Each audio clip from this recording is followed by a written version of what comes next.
Hello, everyone. I'm Jim Garrison, and in the spirit of the trees and all of nature and all sentient beings, I want to welcome all of you to session number 426 of Humanity Rising. Today, we want to explore the domain, this vast domain of how we heal our wounds, our shadow wounds, through the higher wisdom of the heart. We're all mindful of what's going on in Ukraine. And I thought I would start today with a quote from Martin Luther King, who said that in our evolutionary journey, we have swam in the sea as fish, we have flown in the air as birds, but humanity has yet to learn how to walk the earth as brothers and sisters. And we're seeing that very clearly around the world generally, but very specifically in Ukraine, which has been very much on everyone's mind. And so it is in that spirit that I want to welcome now Jean Houston and Anneloes Smitsman. They've been on the program before. They've written a master work, The Return of the Avatar. It's a trilogy.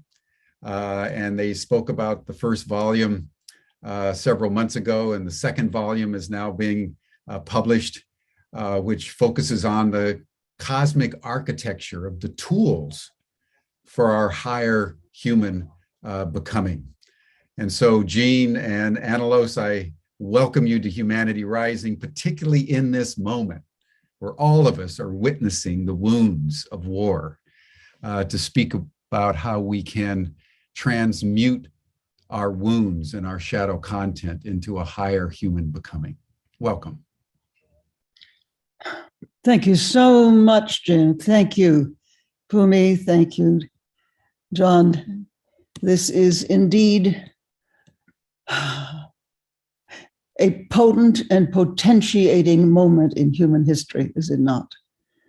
How we feel, how we relate, what we do within our hearts and with each other can profoundly make the difference as to whether we grow or whether we die.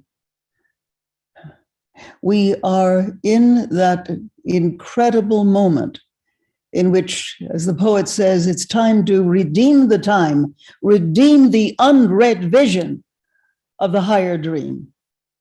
And that unread vision has to do with peace, making peace potent, making peace part of the everyday necessity of our lives, making peace sacred. I thank you so much for our Anneloes and I being invited back for Humanity Rising. How appropriate, yes, this name of the rise of humanity in the midst of the worsening climate crisis and now the war in Europe. I believe that while these are clearly ending times of an old and an archaic paradigm, we can now also, I believe, hear the birth cries of a new world that is starting to emerge. Something is clearly shifting in the human heart at a collective level in ways that are unprecedented. Now, for those of you who don't know about our Future Humans project, I'll share briefly now.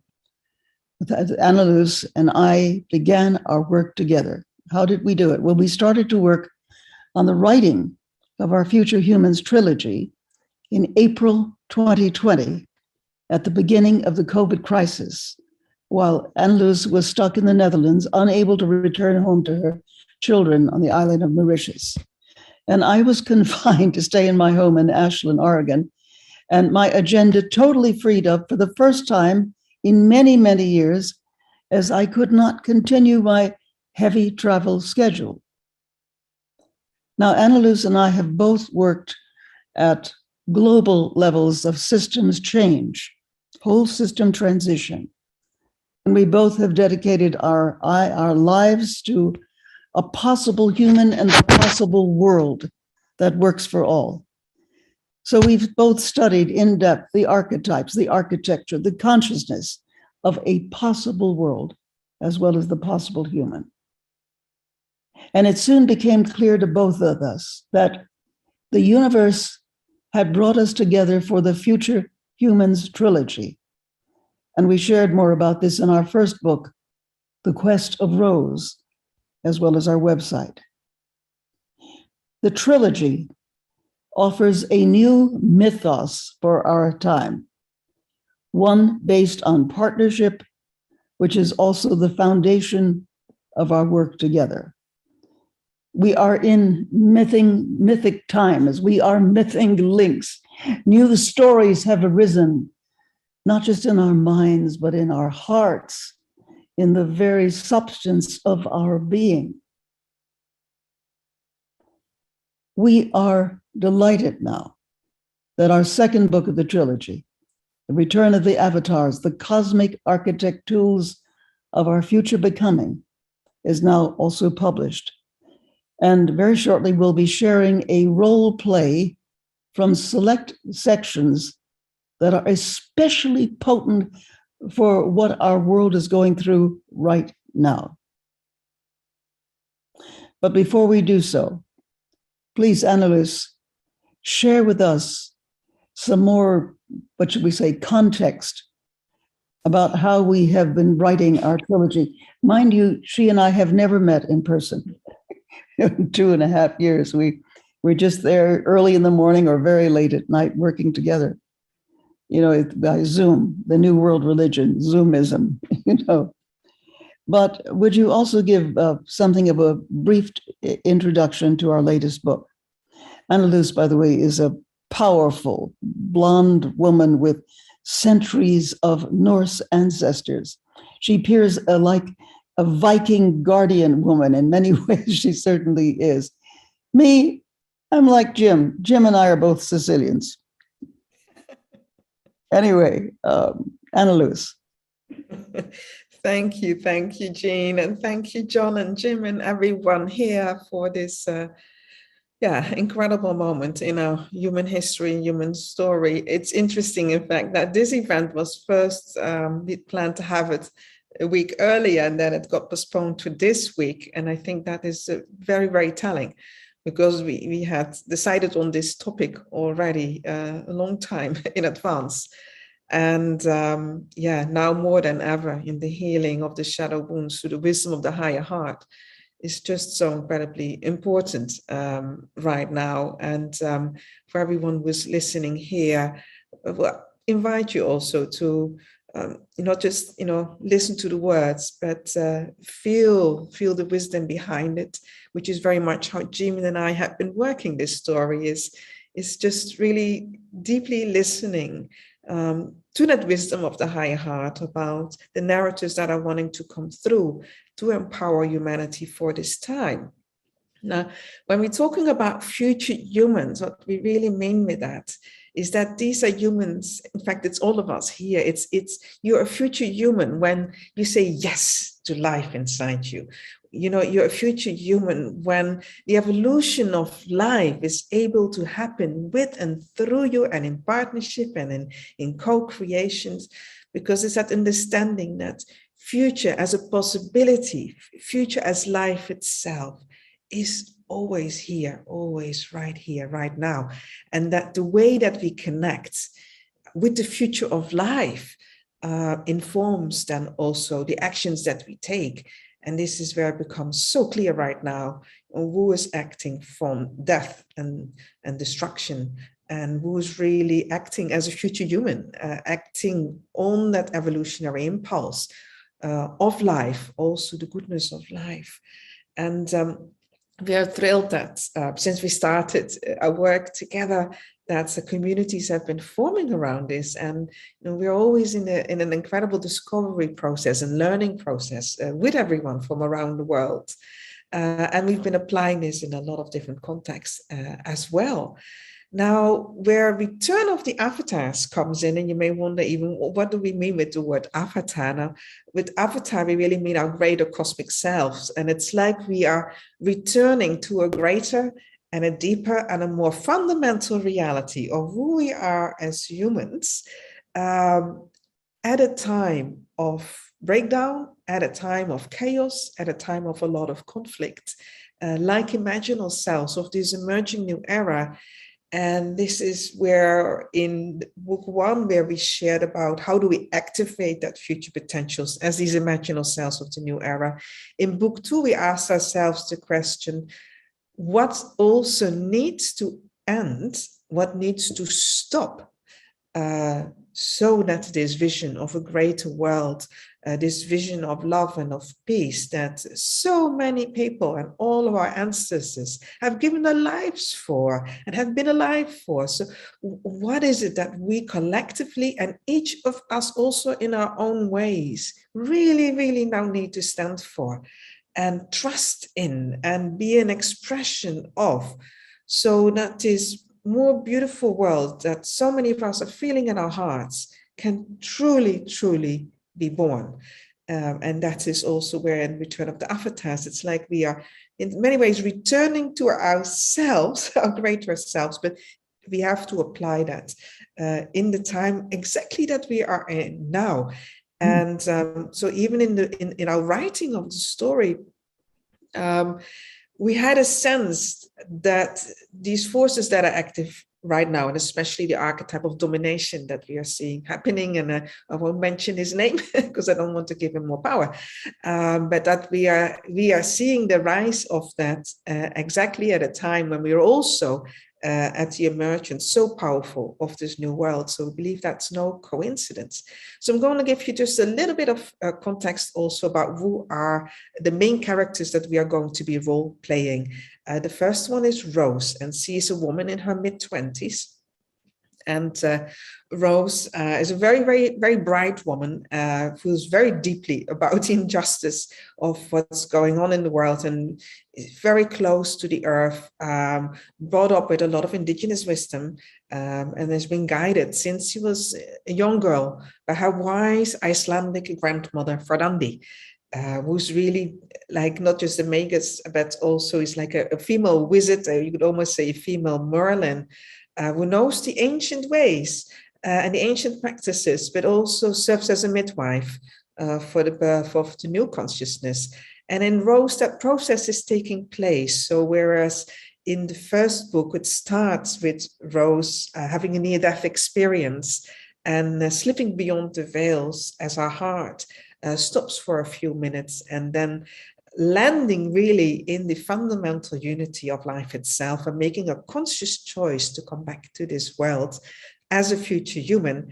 In book 2, she now has to learn, well, how do I develop those powers then as a future human, these powers of life, these evolutionary powers for this time. And her grandmother, Fradandi, knows that this is not without challenges, because as her powers are growing, she's attracting more dangers as well.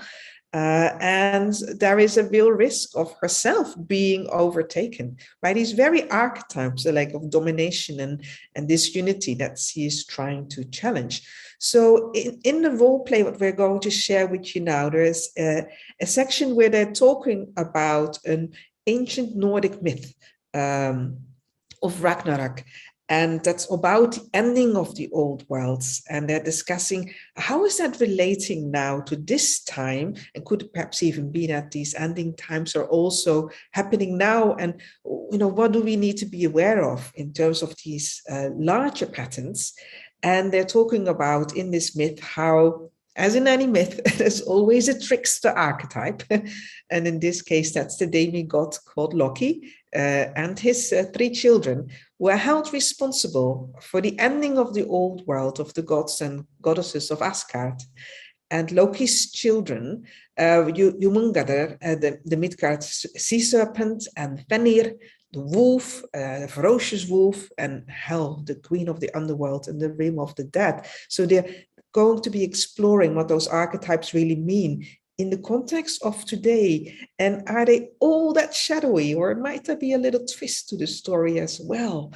Especially when the father god Odin now, when he learns of the threat of these children of Loki, and he especially feels very threatened by the serpent that keeps on growing longer, who becomes then the serpent of Midgard, and is cast into the sea, cast into the conscience, cast into the realm of the humans, and until one day this serpent, the Midgard serpent, becomes so big that he can now encircle the entire earth. And therefore Rose is wondering what is going on about that story right now. And it's said then in the old Nordic myth that when the time comes that the Midgard serpent has really encircled the entire earth and starts to crawl from the water onto the land, his movements will cause all these volcanic outbursts and earthquakes. And think of this now as these volcanic outbursts and shakings, not just as physically, but think of them also as the shaking and the trembling and what's stirring up right now in the collective psyche of humanity as well. And it said that those were the signs then that the end times were beginning. So, Jean, over to you now. Well, let's begin the role play from the book. And I'm playing Verdandi, the grandmother, and you, Anneloes, are playing Rose. Rose, yes. So, Rose, you asked, what if these end times are now? Indeed, this may be the key question of our time. Endings and new beginnings are cyclical. For the Nordic people, then, they probably had their own version of a world that was ending, especially during the days when their Viking lands and villages were burned to the ground and their village religions, rituals were banned by the takeover of the new religion, Christianity. But you're right. The great myth of Ragnarök, as the ending of the old world, may well be happening today as well. What would the Midgard Serpent represent for you today, in today's terms? That's interesting, Rahman, that you're asking that. I think of the Midgard Serpent as a child of the trickster Loki. And, because he represents, in many ways, our own trickster energy. And when I relate that to today, well, perhaps he is the many technologies that we've created that have encircled the entire earth. And many of these technologies, they promise to improve our lives and advance humanity, but they also serve sometimes a different agenda that destroys our life here on earth. I also think of the Midgard Serpent as the rise of then this artificial intelligence and all these, technologies, especially the digital ones that are going viral like now, like a fast growing serpent that has now encircled the entire earth, and especially those that we have created from our own shadows. And when we are in this state of semi-consciousness and we are tricking ourselves, believing it's all in the name of progress, but deep down we do know better. No, you're very close, my dear. What else is there? Go deeper. Maybe then as an entity that we can't control, perhaps even with poisonous venom. Oh, what if that venom alters our consciousness? It's like an entity that keeps on growing and growing. You remember your grandma in the Norse myth, they talk about that final battle, and then Thor, he dies from that deadly venom of the serpent after he kills it. Oh, what a bummer. And the myth also says that the serpent then releases so much venom in that final battle that it poisons all the air and it kills off all the remaining creatures. Oh, help. And what if the release of this venom also refers to what we are doing now, how we are changing the biosphere, of our planet, or maybe even the dangers that we've seen happening today of the war in Europe, and what else? I mean, we're making our life on Earth uninhabitable. And what exactly do you mean by venom that can alter our consciousness? Now, I've given that a little bit of thought. Yeah. And I think that venom could also be what I like to call digital consciousness. And of course, yeah, digital consciousness, not like the organic indigenous one, that we like so much, but like a digital consciousness. And of course, all this false information that's now spreading through the human realms, which is so different from the ancient ways. And therefore, I think that the seers in the old times, they would have had these visions of this time now, but they wouldn't have been able to understand what they were seeing. So they gave it this kind of language and symbology. And it would seem as if for them, that in this time, in this ending time, as if other forces were taking over their world, which they probably then described as a gigantic serpent or a sea monster. Now, what would you do with Fenrir? Fenrir, the ferocious wolf in the myth. Oh, yeah, Fenrir, yeah. Okay, well, we don't know quite the implications of course, consuming all these data that are fed to us by these technologies. What if we are altering human consciousness in ways we are clueless about? I mean, I do like technology, and I'm really not against digital technologies or artificial intelligence as long as it has the right algorithms. But I do think there were more messages to these myths than may appear at first glance. I can feel it deep inside my bones. Sure, Grandma, our ancestors were telling us something about the times in which we are alive right now. You're very perceptive, my girl. But the myth continues in ways both content, and scary. Indeed, there will come a time when the Midgard Serpent that has grown so big that it will be able to encircle the entire earth. As he starts to crawl out of the ocean and onto the land, his body will shake the ground from below, causing violent tsunamis, earthquakes, and volcanoes that will break the chains of Fenrir. Once the gigantic wolf is freed, he will open his jaws so wide that he will devour the earth, the sun, and the sky. And he will kill Odin. That's when we'll know that Ragnarök, the final battle, Ragnarök, the final battle has begun. Rose, what does this mean to you? Maybe that there come a time when our technologies are going to shake the earth, just like that Midgard serpent. And during those end times, and I think that's what's happening now, Grandma, we'll see an increase of violence between people, as well as his ferocious hunger, as representing Fenrir the wolf. And the violence and the hunger will be perpetrated by the people and the corporations who are eating up our planet for their own selfish purposes. When these viral technologies grow beyond a certain point, it will break the chains of our predatory financial systems and unleash all that destruction that take our world to the brink of extinction. But it also means to me that there will be the time when it becomes visible to all of us. We will be able to see that Midgard serpent. It's no longer in the water now. It's on the land. It's right here. Exactly. It will be out in broad daylight and, of course, all over the media. Yeah, just like what's happening right now. There's so many lies and schemes that are getting exposed, and people are becoming knowledgeable right now about all kinds of giants who've been controlling our lives and politics. And, we started to become conscious also of all these manipulations. This becoming conscious is quite a good thing, Grandma. And that breaks the chain of our ignorance. But it can also erupt in a lot of anger and frustration and violence between people, especially when we feel that our world is shaken from the foundation and nothing is as it seems anymore.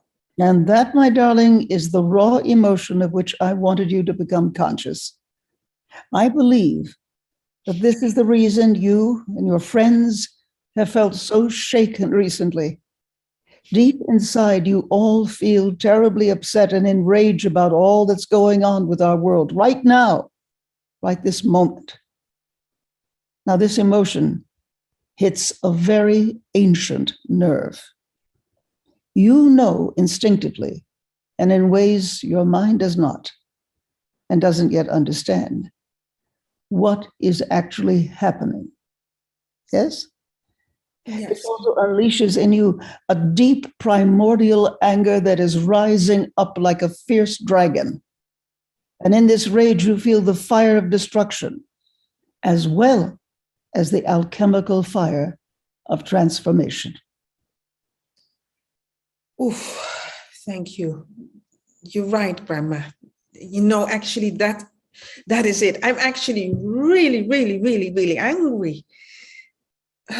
But sometimes I don't even know what I'm angry with, beyond the usual suspects. I mean, who are the tricksters now? But where's Gaia in this story? And what's her voice? And where's her anger and all of this? And what if the venom of the serpent? Oh, hold on. What if the venom of the serpent is necessary to end the old patriarchal masculine as represented by the death of Thor? Very, very good. You're catching on. You're becoming aware of the trickster who never reveals itself, but always gives you a target for your anger and revenge.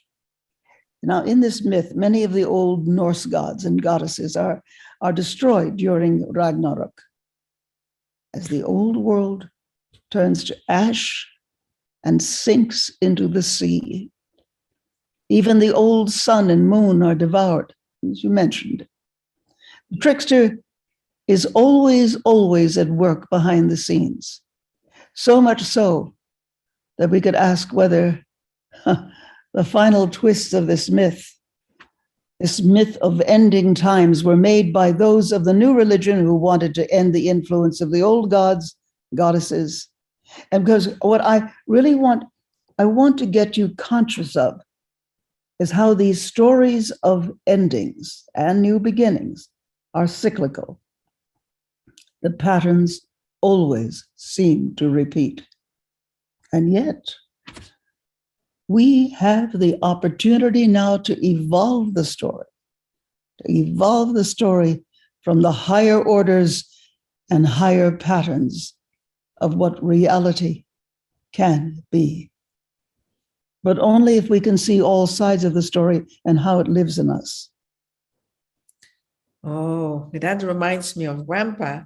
He said to me that in the old Norse myths, there was no such thing as good or evil, because each god and goddess was portrayed as having their own shadow qualities, and the themes of betrayal and scheming and fighting also applied to all these creator beings, which is actually a much more compassionate view than needing to become perfect humans for a perfect God who never sins. I do want to become conscious of the full spectrum of life, which is, of course, my capacities to love and to care. But if I'm honest with myself, also my appetite for power, and sometimes even control, and sometimes I want to destroy too. The Norse gods and goddesses, they needed to learn how to grow their powers, just like Odin, who had to give up one eye in order to receive the wisdom from the well of knowledge. Wasn't that the same for Horus in the Egyptian cosmology when he was fighting his brother Seth? Yes, I remember. He lost an eye, which was later magically restored. Right.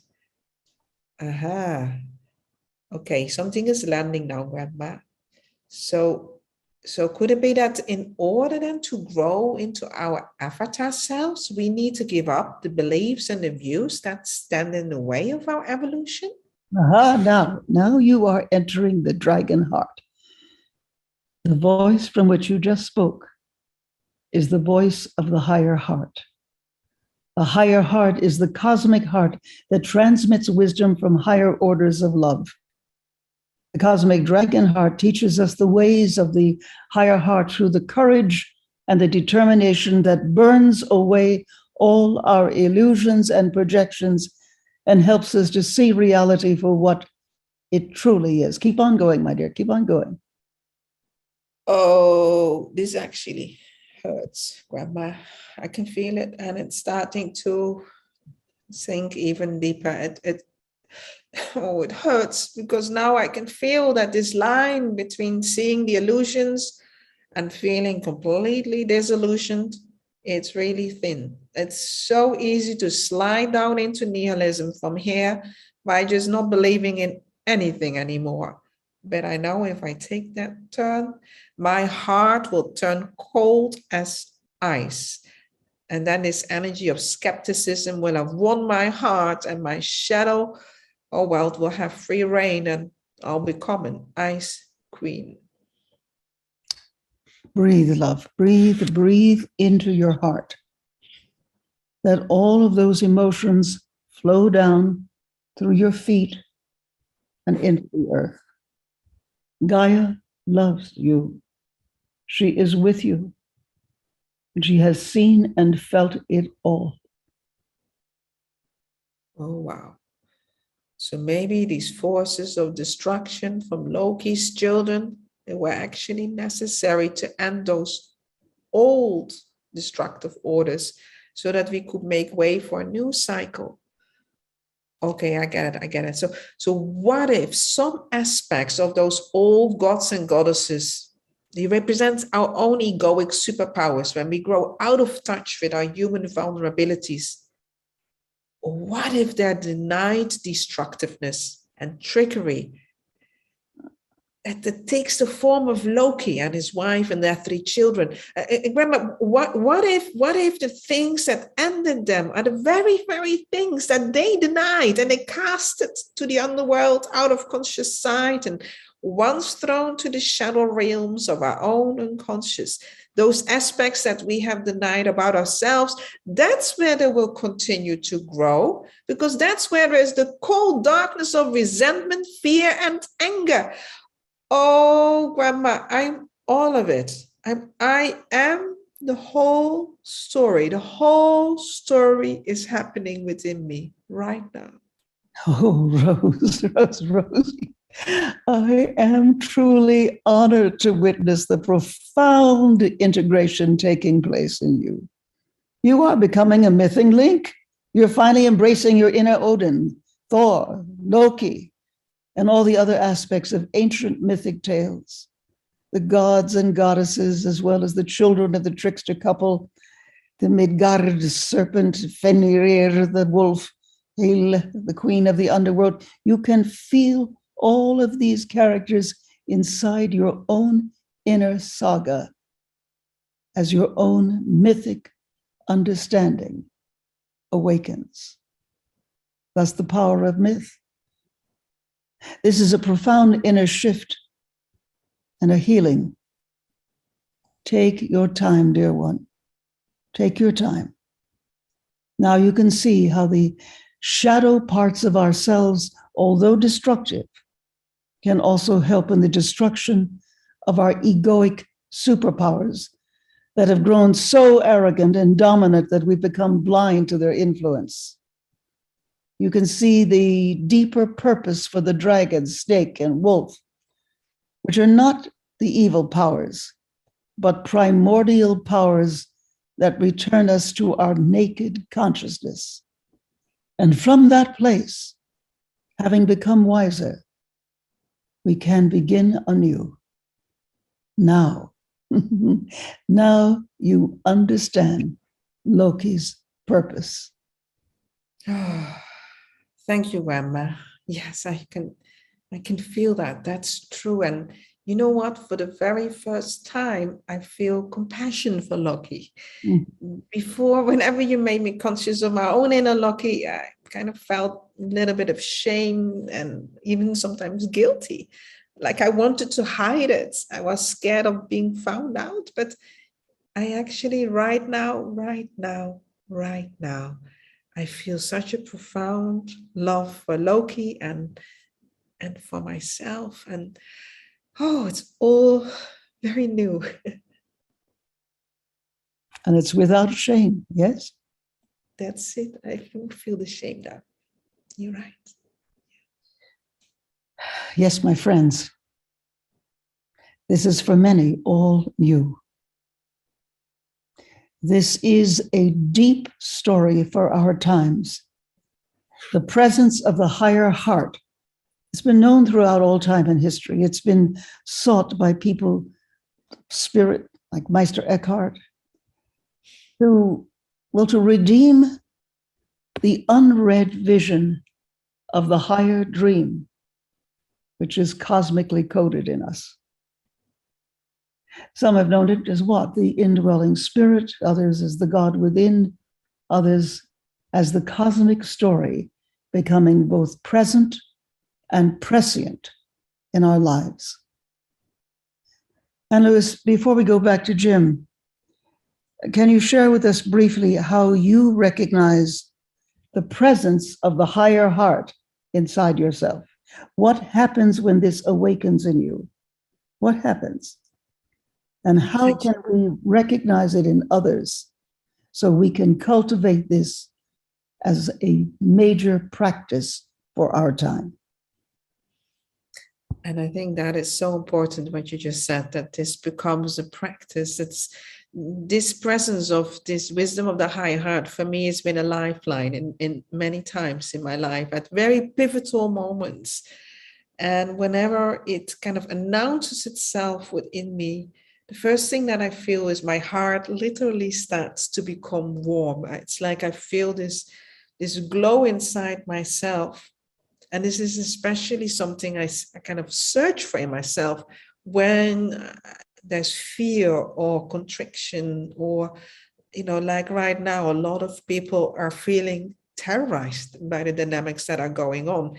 And this sense of terror and threat and danger, it can paralyze people. So even just putting your hands on your heart and knowing there is a higher wisdom here, that may not always be obvious, but it doesn't leave us. The other way I recognize it's like a voice inside myself that reminds me important times, don't get caught into the drama. So if I may feel getting very reactive, or I start to tell myself a story to feel sorry for myself, or I start to go too much in the doom and gloom narratives that are around, then it's like what this wisdom does, it tells me life will continue. And it's almost as if it puts me then into a future perspective that shows me that this too we have resolved. As enormous as it seems, what we now have to resolve and to address with our climate crisis and now this escalation of what's happening in Europe, as enormous as it seems, and yet somehow we are going to make it work. We are going to turn the tide, and it's happening. This wisdom is rising up in the hearts of so many. It also reminds us to pause when we may feel really impulsed or really compelled to act, to take a step, not just back, but take a step in, take a step inside and reconnect with life and get creative with whatever comes your way, whatever challenge is thrown at us. Get creative, see the patterns behind it, and work with it, just like we did in the story now, where Rose had this breakthrough moment that suddenly, that even that which looked like shadow and darkness and destruction, suddenly she realized that, hold on, you can turn that in a different direction, that it serves towards life. And that's when she really discovered her own future human power. So the wisdom of the high heart is here. It's here for all of us right now. It's rising within humanity. It's given to us from the earth. We are not alone. We're not alone. And something profound is awakening. Jane. Yes, knowing this higher heart and the incredible breakdown of all old things that we thought we knew that is happening now. I think of the lines of a very great poet who said, "The human heart can go to the lengths of God. Dark and cold we may be, but this is no winter now. The frozen misery of centuries cracks, breaks, begins to move. The thunder is the thunder of the flood, the flow, the upstart spring. Oh, thank God our time is now, when wrong can rise to meet us everywhere, never to leave us, till we take the longest stride of soul folks ever took. Affairs are now soul-sized. The enterprise is exploration into God. What are you making for? It takes so many thousand years to wake. But will you wake for pity's sake?" Thank you. Jim, we'd love to hear from you now and our listeners. Jane, could you tilt your camera up a little bit? There we go. Thank you. Yeah, will you wake for pity's sake? That's the line of our time, Gene. Thank you for bringing that in. You know, we are in an upstart spring. We feel the sap rising, and yet all around the mega trends are going in the wrong direction. And how we wake people up is really the challenge of our time. So I just want to thank you and Anneloes. Thank you for your brilliance and the way the two of you have just come together through this dialogue to really embody, but also to quicken in all of our minds what the deep archetypal energies are that are playing themselves out. I mean, when you talk about Odin, you talk about Loki, and you talk about you're talking the Norse myths, and probably the Norse myths have had a more powerful influence, certainly on European history, than probably even the Greco-Roman myths of deep antiquity, because the Northern Europeans were shaped by a different mythological structure. And I wanted to bring this in the first instance here, because I want to link this to what's happening now with Ukraine and Russian invasion and the consternation. You know, it was Carl Jung that said that from an archetypal point of view, the rise of National Socialism, the rise of the Nazis, the empowerment of Hitler that seized the entire people of Germany was the archetype of Woden. So I just wanted to bring that in, everyone, that these myths are not academic. They're not interesting mythological structures that Gene and Anneloes are talking about. They are as real as we are. And in fact, they shape the reality of our own psyches. And to understand them, therefore, is an imperative. So maybe starting with you, Gene, I think it'd be just wonderful to have a little discussion with both of you. How do the archetypes, how do these ancient myths, how do they have such an impact on the human psyche? You know, I was thinking about that this morning, and what came to my mind was something that is quite other from the way I usually think about them, because I'm something of a classical scholar, you know, of these things. And suddenly it wasn't classical at all. It just came, whoom, that archetypes are living processes as much as our bodies and minds are. And they are living processes that dwell everywhere and nowhere, and certainly in the whole cosmic mind itself. And they can be called upon, they can be evoked in the magical and alchemical tradition, and they can just be very good friends. My own case is a case in point. I was born only because because I was not wanted. And I was born because a certain archetype appeared to my mother when she and my father were considering getting rid of me when I was in the womb. And the archetype, who she called Blue Dell, turned out to be the goddess Athena. And it's an archetype that has been with me and, guided me, not in any esoteric, out front, right slap in the face by the archetype, but it's always been there. I do the kinds of things that Athena does. I've worked in over 100 countries and helping countries to develop and grow. And I've done a lot of work in the emergent human.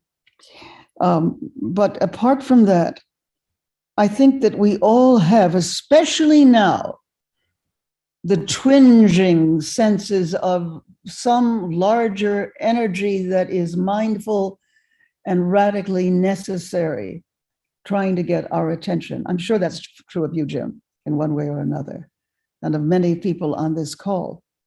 And the point is, how do we do this? Well, one way is that you start to dialogue with them. You could do it on your computer or wherever. The dialogue then begins to open up into the realm of, let's say, cosmic intelligence. We are not encapsulated bags of skin dragging around a dreary little ego. We are part of a cosmic process. And in times like these, our hearts, our minds, our very souls open to the cosmic process, the cosmic mind, if you will, of which we are an integral part. And then the ideas begin to shift. They become luminous, transparent to transcendence. And the old puzzle, breaks down and repatterns itself. We are in a time of deep repatterning of mind and heart and being. And that's why Anneloes and I did nothing for 2 years but work on these kinds of books to try to see what is it that is breaking through. Let's find the quantum physics that runs absolutely parallel to everything we've said.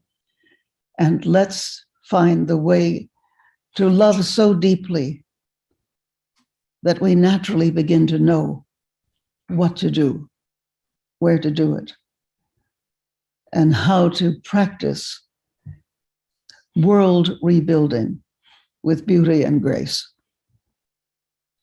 And what would you say, Jean, if you had to speculate, because there are many archetypes at play, what archetypal formations do you believe are at work, say, in this invasion of Ukraine? What's at that level of the collective unconscious?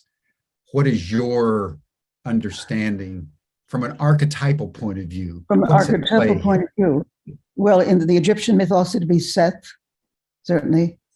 In the Greek Ares, but much worse ones, the old Titans coming back, I would say, from the Greek mythos.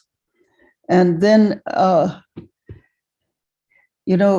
to traverse the soul's darkness, we are being asked, because as we say in the book, that we have all of this media that comes at us that inhibits the depth of our understanding and our knowing, so that we do not do our human homework, because it's all there coming to us within all these pixels, because we end up with pixelated thought and not the deep sinking of the truncheons of new possibility and new purpose.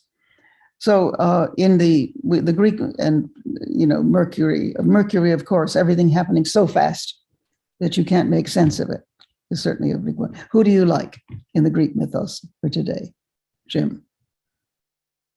Oh, in terms of Ukraine? Yes, Ukraine. I think there's a lot of Woden there. Very good. Yes, absolutely, yes. The same archetypal patterns that gripped Germany and brought them into war have been festering for some time, and all of a sudden have erupted through the psyche of Vladimir Putin. And if you look at him, this is my projection. Please. You look at him; he's in an altered state. And that's something I'd like, maybe turning to you, Anneloes, because Jung made some very important points about how one interacts with the archetype. That if you allow yourself to be seized by the archetype, you're almost invariably victimized. That there's a very important dialectical relationship that we all have to bear in mind, so that and this is where our egos are important. Okay. That we have to be dialectic with the archetype, take the energies we need, but not be overwhelmed or upset or obsessed by it, in order for us to be truly transformationally creative. He also made the point that when an archetype seizes a community, you have this phenomenon, he says, of mass hysteria, where everybody appears to be perfectly normal. They're going to church, they have their kids, they do their jobs, but collectively they're engaging in something that can only be described as insane. And when you look back on Germany in the 1930s, you can see that building of that collective hysteria, that mass hysteria, because the archetype was absorbed into the German psyche uncritically. And so that's why I wanted to start this discussion with you all. So Anneloes, what do you think about all this? Oh, I have so much to say about that. Yeah, I bet you do. Well, that's why we've been naming that there is an archetypal pattern of particular archetypes, and we call that the archetype of domination. And what you're describing, so when an archetype itself becomes a dominating archetype, it gets this feedback loop and it feeds into itself, and it's no longer open to information within its large environment. Anything in living systems as well, anything that becomes this self-perpetuating feedback loop always leads to self-destruction. So it's always a very, very destructive pattern. So whether we're talking about it mythologically or we're talking about it systemically, we can even talk about economically, politically. These are the same patterns, and it's really important to recognize that. And that's why in Return of the Avatars, we're saying that the wisdom of the higher heart is your safety mechanism for making sure that you do not get overtaken by an archetype.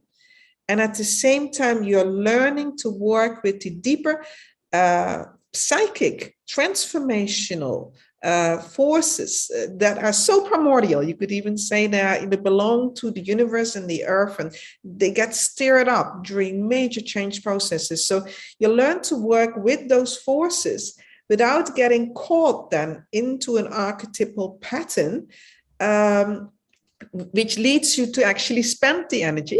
It spends the energy. You get caught in a drama triangle. You spend the energy into a story. You get locked into a role.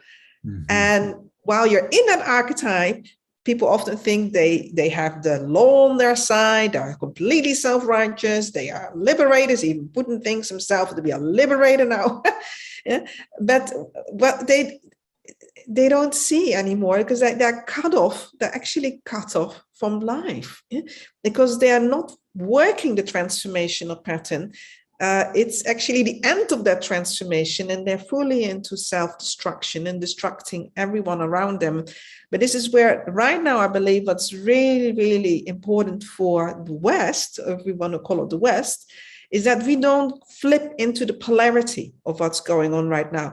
If in the West we believe ourselves to be the great liberators and we have to oppose Putin and his forces, then we are also in the other side of the archetype of domination, but we are doing it unconsciously. So we also gone back into shadow behavior.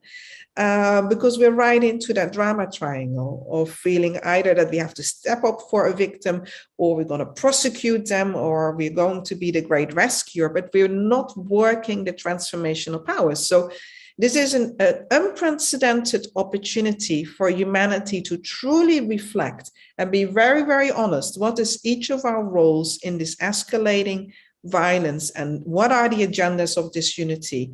what can we all do to be those forces of peace, and to make sure that peace is, not getting hijacked by an artificial submission and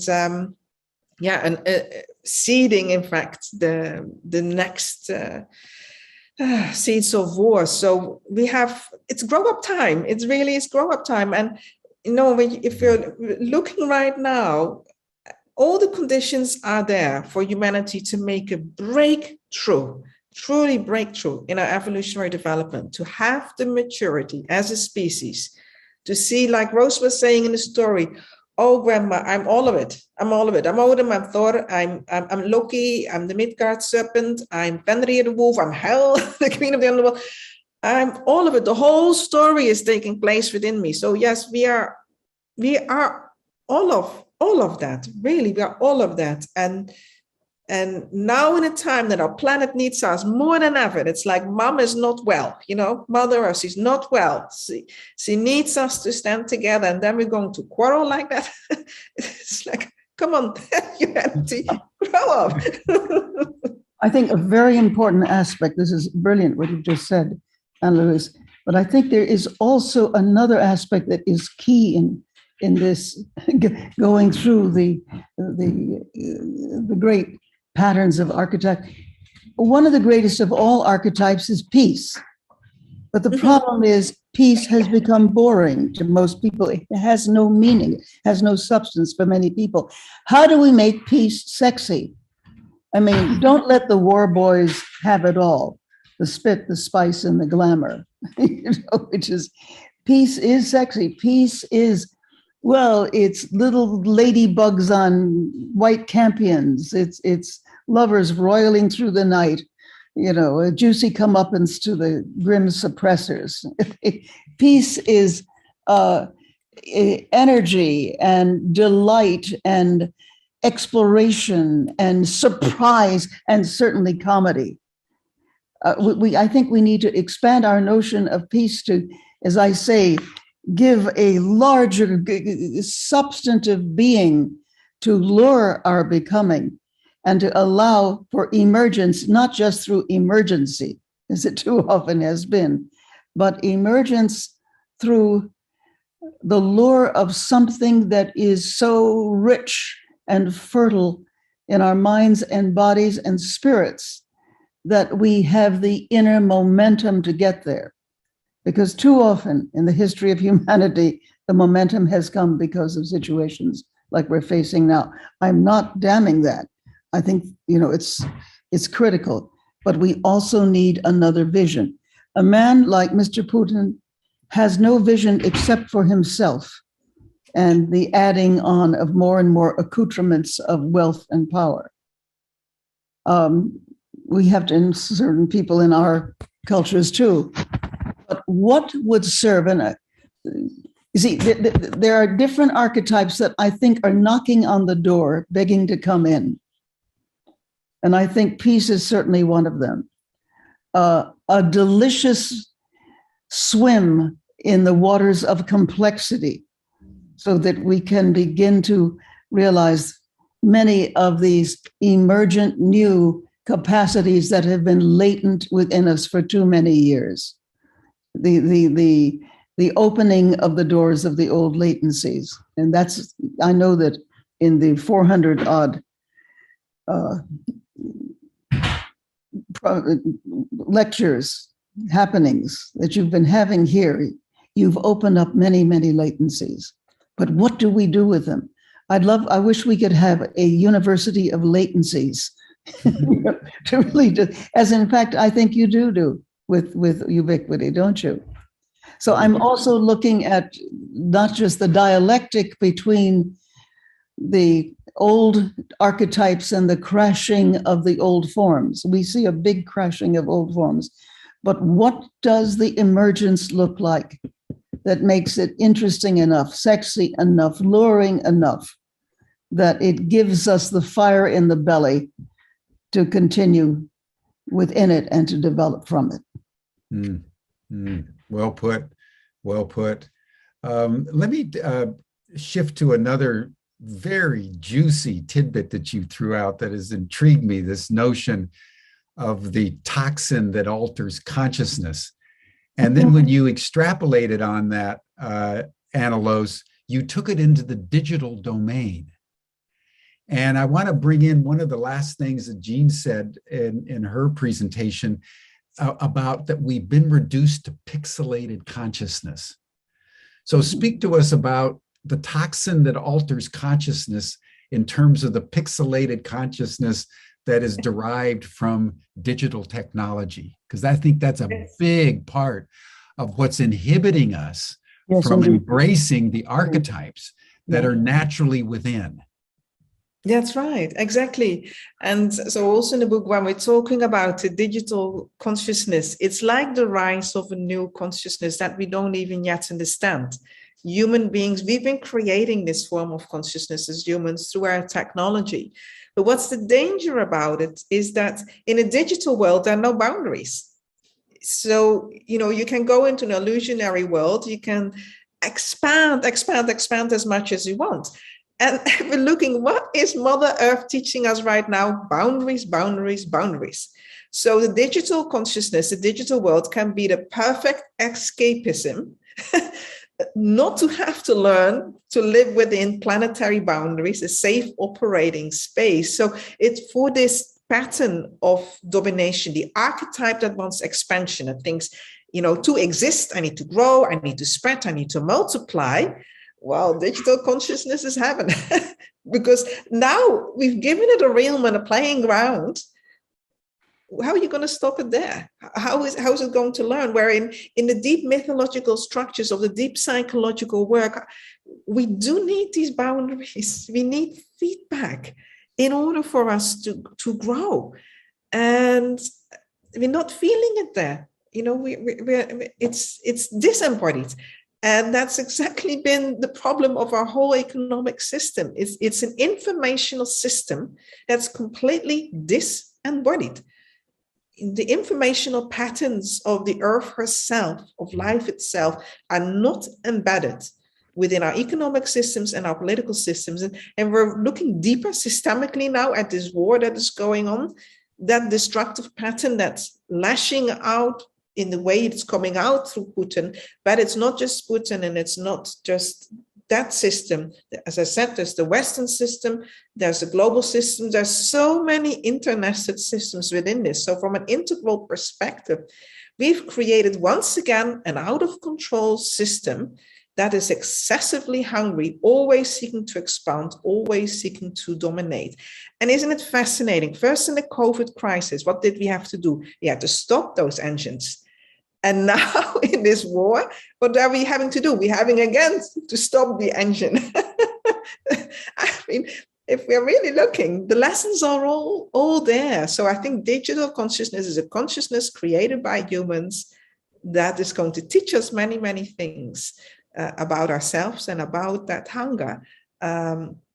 If we learn that lesson, then we might be able to work with it in safe ways, by working with the algorithms of life and not these algorithms of these archetypes of domination through agendas of disunity.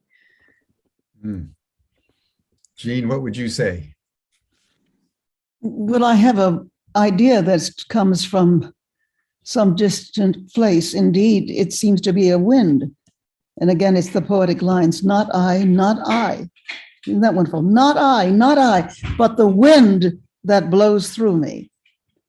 A fine wind is blowing a new direction of time. And then the poet says, if only it bear me, carry me, if only most lovely of all, I am borne by the fine wind, of the new direction of time. I would be a good wellhead. I would blur no obstruction, And so then, then words to the fact, for the glory that blooms in my mind.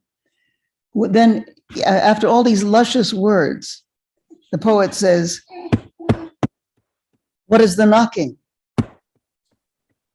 What is the knocking in the door at the night? It is someone who wants to do us harm. No. It is the three strange angels. Admit them.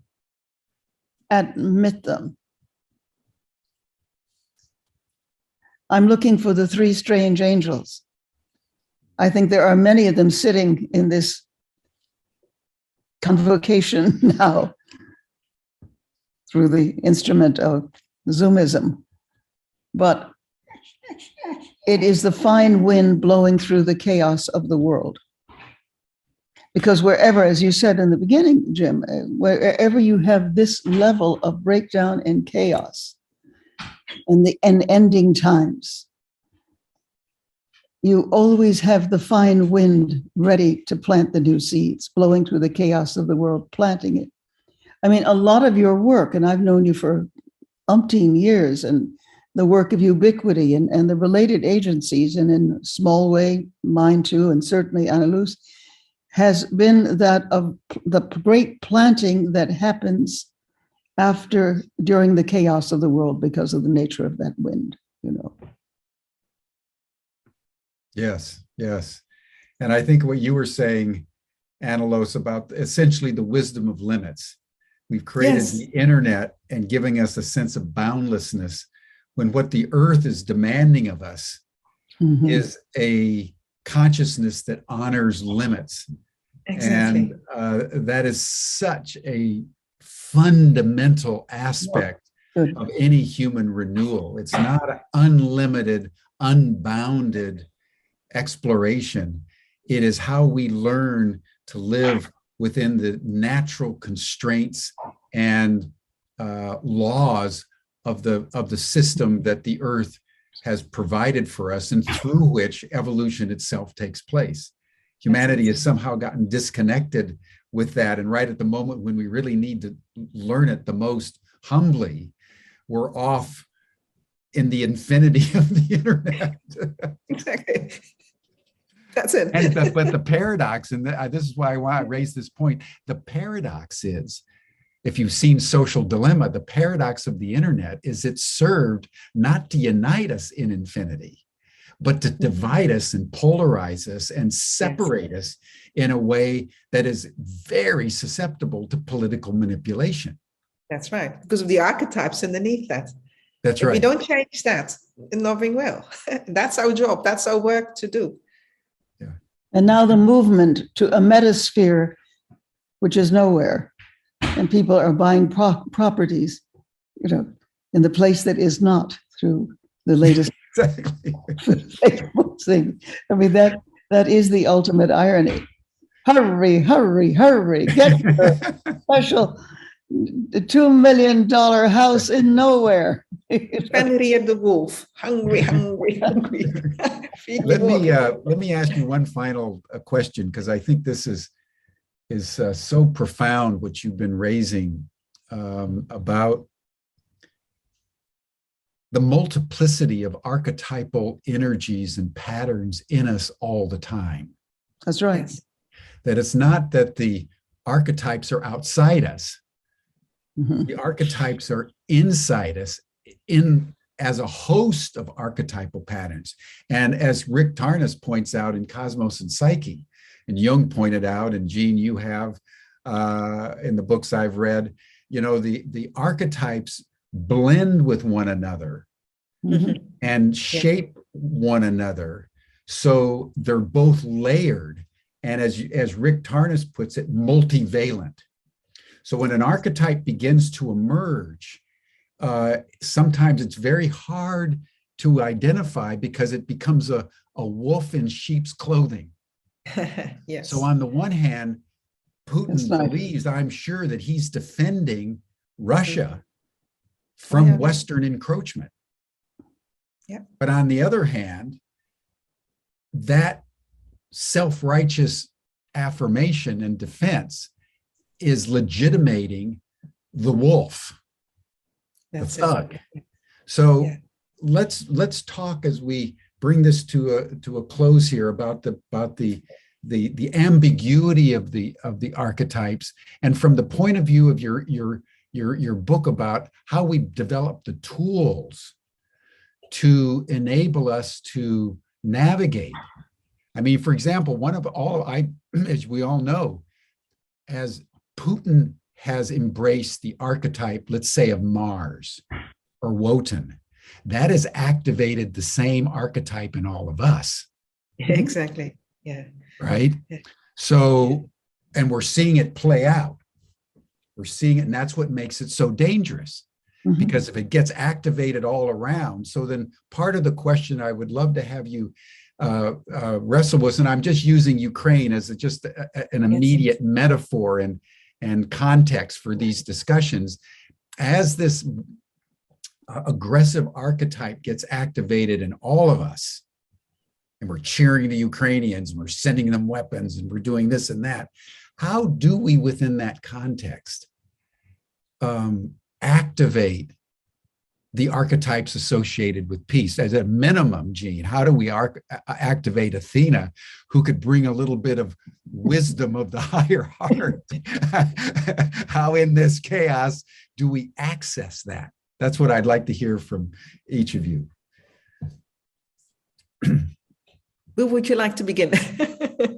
Oh, Anneloes, you're on. You go ahead. You see, this is what our books are about.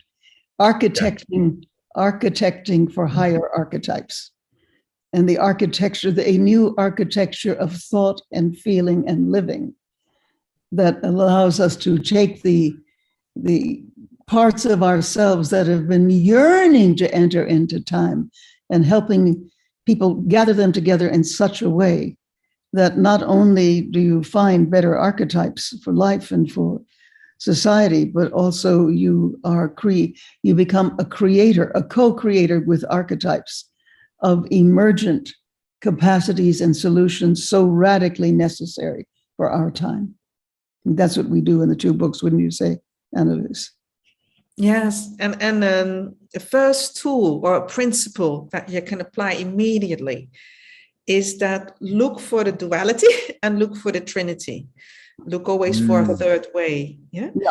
So usually when we feel triggered, so when we are triggered and therefore there is an unconscious archetypal response that is not transformative, because there are archetypal responses that are transformative, but we're talking about these archetypes again that always lead to this domination, suppression, disunity, division. Yes, so whenever you feel that, there's always this duality, and as you just said, so if we're responding now to this crisis, for example, what I've been doing myself is when I'm thinking of Putin and his people, I'm not saying the Russians and people in Ukraine. No, it's very specific to one man and his apparatus around that, who themselves are cut off in many ways. You know, I've been seeing it almost like a head without a body, and then if we're looking at the people of. So I've been reaching out to my Russian friends. I've been asking them, how are you doing? How can we support you? I've been thinking about the people in Russia who also feel terrorized and bullied right now. But today on the news, when I was looking at that, terrified faces, and one woman was expressing that she knew exactly, she knew what she'd seen, what she wasn't supposed to see, and she didn't even know if she could say it in TV because she didn't know what the repercussions were going to be. So open our heart, have compassion, really, see the whole situation here, not coming from only a dualized, dualistic response, and be very, very careful, because that energy of they are wrong and we're going to fight and that energy that can spill over into revenge, it's very seductive. It's incredibly seductive. So when you feel you're being lured in a seductive way, in a way that you start to notice that it's like, look yourself in the mirror when you have that thought, look into your own eyes, look into your own soul. Do you recognize yourself right now? Be so honest, because right now we are on a very slippery slope, and if we escalate things in the wrong trigger points, everyone is going to suffer. There is, the stakes right now are very, very high. And I was reflecting on this morning, is let's not forget that we've come out of COVID. We're still in the middle, in fact, of that. And so that means that the collective human body, its immune system is hyperactive right now. Hyperactive. That's good. So we're in an overactive mind state, I would say, not in a heart state. And so we need to be really aware of this and keep breathing into that heart, looking for the third way, seeing the big picture, understanding this is a human lesson. It's a human lesson about power, about violence, about disunity, and we're being invited together to face the shadow, to heal the shadow wounds, not put more fuel on it, to go through that path of forgiveness and stand together for what's really we're being called for right now, and that is a safe future and the healing of our planet. I think that's so wise, Anneloes, this observation that when we get into a situation like the invasion of Ukraine, the first things that happens is we go to an opposite and we form a dyad. We get into a polarized opposition that's reinforced by our self-righteousness. Exactly. But that the wisdom, the higher wisdom of the heart, is what enables us to go from a duality to a trinity or a quaternity, where we begin to hold the deeper dimensions of what's actually happening at an unconscious level and become more understanding. And when we become more understanding, we give more room in our own psyches and in the collective situation for the reconciliation that we know is possible, but isn't actually possible when we're locked into the duality. That's it. And I think, Jean, I think that's the function of Athena. I think it's Athena that leads us from the duality to the higher complexities of sacred geometry. Yeah. So if say something about that. I think that one thing that Athenian energy. Yeah, if Athena essentially says that if, to put it in modern parlance, that if schizophrenia is the disease of the human condition, which inevitably leads to this dialectic, polyphrenia, the orchestration of our many, many parts, is our expanded health, you see. And of course, this then turns, current and recent psychology on its head, as well as it should. Because, I started by speaking very simply, that we are living archaically in a world that does not know the archaic. It knows, or it is searching for something that is very different, but we're still caught in these abysmal, ancient sensibilities that are no longer relevant. We are irrelevant in some sense as human beings, seeking, it's, all 6 characters in search of the author, but this is really lots of people in search for what is the relevance of being human in our time. Otherwise, we fall into the doubly tripled archaicism of a person like Putin, who is speaking from 4000 BC, but with modern armaments to work. It isn't I throw a rock and you throw a rock. And this, of course, for many of us here in this call, and for you certainly, dear friend, and for Anneloes, also dear friend, our work has been not just the uplifting of human nature, but for God's sakes, finding out what does it look like? What does it feel like? What is it to be not only relevant for our time, but to develop the schools, as you have tried to do for so many years, the education, the spirituality, if you will, and even the concept of love that transforms as it transfigures. We are in ending times, but we're also in beginning times. It's not unlike the fact that in the 14th century, that terrible pandemic that wiped out half of Europe and the Middle East, followed by a renaissance, a rinascita of rebirth on every level, in thought, in concept, in healing, in classical studies, in buildings, in painting, in poetry. Everything was suddenly renewed and truly different from what had gone before, as Rick Charnas shows us so brilliantly.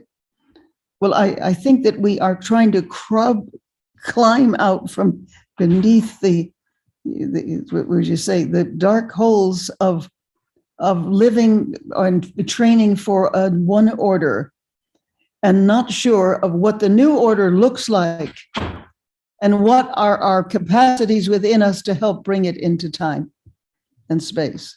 And that's what I think so many of the conversations here are really about. We know it's there. We can feel it. Who is it who said, a new world is coming? I can almost smell it, the great Indian writer. But how to describe it? First, we describe it. What does it look like? What does it feel like? What are its schools? What is love in that new order? And that's what I mean when I talk about that lure of becoming, and to feel it so deeply. That is somebody I'm saying, where somebody just, why is the metaphor of the butterfly so important? Butterfly, butterfly, butterfly. You know, we go around like the butterfly, yum, yum, yum, we eat everything around, we get very fat and we get contained, but that chrysalis that we're in, and now the chrysalis begins to break down, and it secretes a magnificent protein serum that then activates within our dying parts and our new parts, the butterfly. Why is the butterfly metaphor all over the place? Because it may be true. We are kicking our way out of the cocoon. Thank you, Jean. Thank you, Anneloes. Let us contemplate the butterfly, everyone. It's in all of us. We're incubating it, and it so desperately wants to fly. Thank you so much. Everybody. Bye-bye. Great session. Great session.